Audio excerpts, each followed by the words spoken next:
America থাকার ভালো খারাপ দুটো দিকই আছে, কিন্তু সবচেয়ে ভালো যে জিনিসটা লাগে সেটা হচ্ছে এদেশের ওয়ার্ক লাইফ ব্যালেন্স। অর্থাৎ আপনার কাজের পাশাপাশি যে আপনার একটা ব্যক্তিগত জীবন আছে সেটাকে এদেশের কোম্পানিগুলো অনেক বেশি প্রাধান্য দেয়। আমি অফিসে যাই সকাল 9টা বাজে এবং বিকাল 5টায় কাজ শেষ করে বাসায় চলে আসি। 5টা 10-এর মধ্যে বাসায় চলে আসি।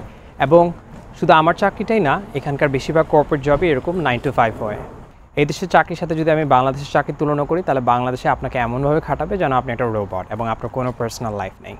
হ্যাঁ, এখন আপনি বলতে পারেন আপনি হয়তোবা এমন কোনো জায়গায় কাজ করেন, হয়তোবা কোনো গ্রোসারি স্টোর বা কোনো রেস্টুরেন্ট যেখানে সন্ধ্যা 8টা বা রাতে 10টা বাজে কাজ শেষ হয়। হ্যাঁ, হতে পারে, বাট ওগুলো হচ্ছে আওয়ারলি ওয়ার্ক, অর্থাৎ আপনাকে ঘন্টা প্রতি ওখানে পে করা হয়।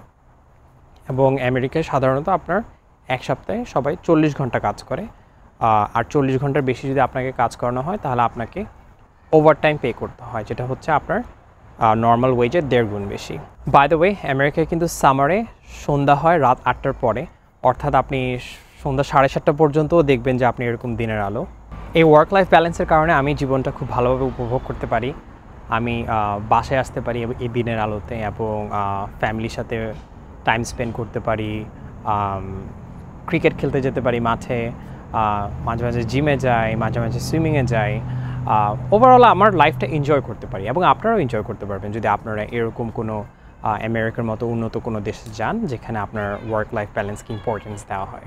সো আপনি যদি চাকরি করে জীবনযাপন করতে চান তাহলে আপনার এই ধরনের দেশেই আসা উচিত যেখানে আপনার ওয়ার্ক লাইফ ব্যালেন্সকে প্রাধান্য দেওয়া হয়। বাট আপনি যদি বিজনেস করতে চান তাহলে তো আপনি যে কোনো দেশেই বিজনেস করতে পারেন, আপনি বাংলাদেশে থেকেও ভালো সাকসেসফুল বিজনেস করতে পারেন। যদিও অনেক রকম ঝামেলা আছে বাংলাদেশে বিজনেস করার, এখানে অনেক পলিটিক্যাল কনফ্লিক্টস আছে, চাঁদাবাজি আছে, আরও পেপার ওয়ার্ক রিলেটেড অনেক প্রবলেমস আছে। বাট আপনি যদি সুন্দর ওয়ার্ক লাইফ ব্যালেন্স লিড করতে চান চাকরি করে, তাহলে Bangladesh is not the right country. ওই কেসেসে আপনার উচিত আমেরিকা, কানাডা বা ইউরোপিয়ান কোনো ভালো কান্ট্রিতে মুভ করা।